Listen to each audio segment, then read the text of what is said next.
Hi guys, Sci-Fi Recapped here. Before we start, warning. Spoilers ahead. Today, I'm gonna explain a fresh horror and thriller fiction movie with an unexpected plot twist, called Antidote. Of a man hanging himself in a building. There is a married couple, named Sharon and Costas. Sharon wakes up and says to her husband that her stomach suddenly hurts.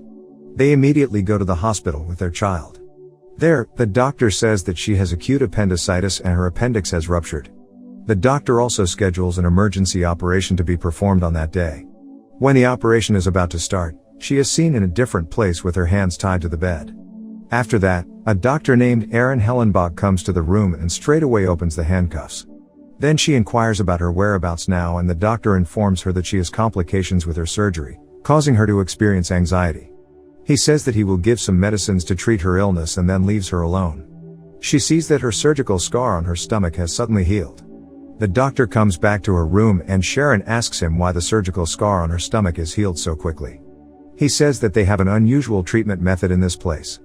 When he gives the medicine, Sharon refuses it and runs out of the room. Outside, she finds another doctor and wants to borrow the doctor's phone for a call, but the doctor wants to arrest her instead.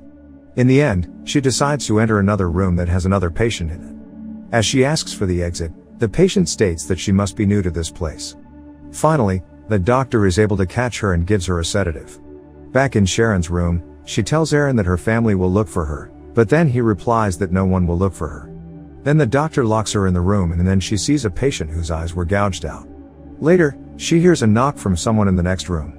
She receives a message through a hole in the wall from someone named Everett. She replies to the message by asking what kind of hospital they are currently living in, and she is shocked to get the answer that it isn't a hospital. Shortly after, she hears Everett screaming for help and Aaron suddenly re-enters her room and asks her about the past that she deeply regrets. She lies saying that she has nothing to regret, but the doctor tells her not to lie. He also finds the conversation between her and Everett. He then invites her to check her vital signs.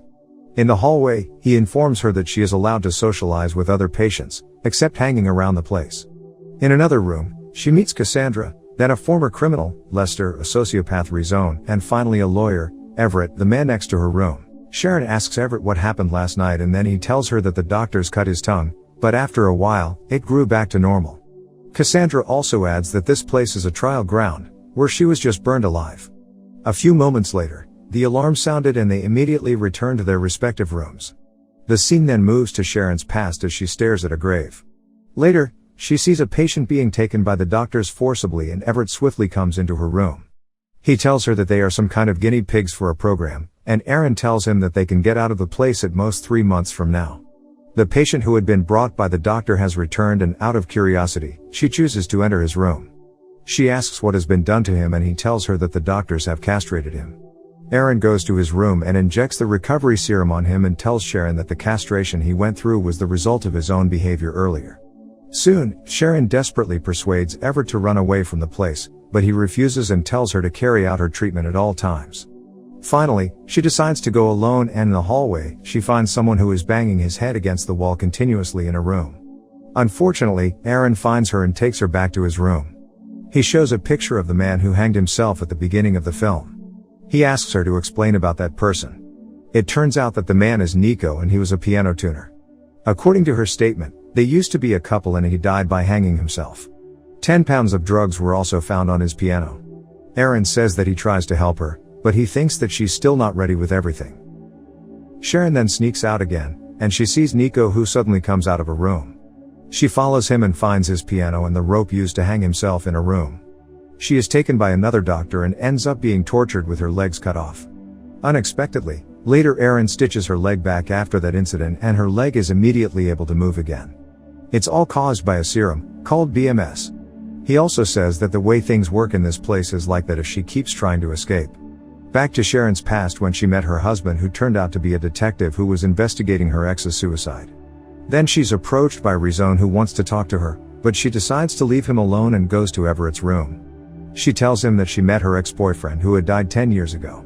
Everett, who hears about this, is immediately shocked and goes to Aaron's room instantly to make sure when he can get out of the place, even though in this place there are also people who have lived for 10 years. Aaron asks him to meet with the management, but he is brought back by the doctors to have his tongue cut again. In Sharon's past, her husband asked her about the connection between Nico and the drugs found, but she lied that she didn't know anything about it. Later, she follows a staff working in that place and she accidentally sees a door that looks like a garden on the outside. Unfortunately, it is just her hallucination, and in the end, she is found again by Erin. Back to her past again, the detective visits her house and informs her that Nico's suicide case has been closed, with Nico did commit suicide. Later on, she visits Cassandra's room and asks her to run away from the place, but then Erin comes and tells her to go back to her room. She uses the opportunity to intentionally drop herself on Erin's body and stealthily takes his key. The opportunity gets even better when another doctor informs him that there is a patient having seizures. Sharon shows Cassandra the key she has obtained and they head straight for Erin's room to look for a map of the place. They disguise themselves as doctors to walk down the hall, but unluckily a doctor is aware of their existence and immediately surrounds them. Cassandra threatens them with a knife but ends up cutting her own throat with the knife, giving Sharon time to escape. Lester quietly follows her from behind. When Lester sneaks to cut her from behind, suddenly Rezone comes for help and takes her away into a safe room. Turns out he saved her because he wants to rape Sharon.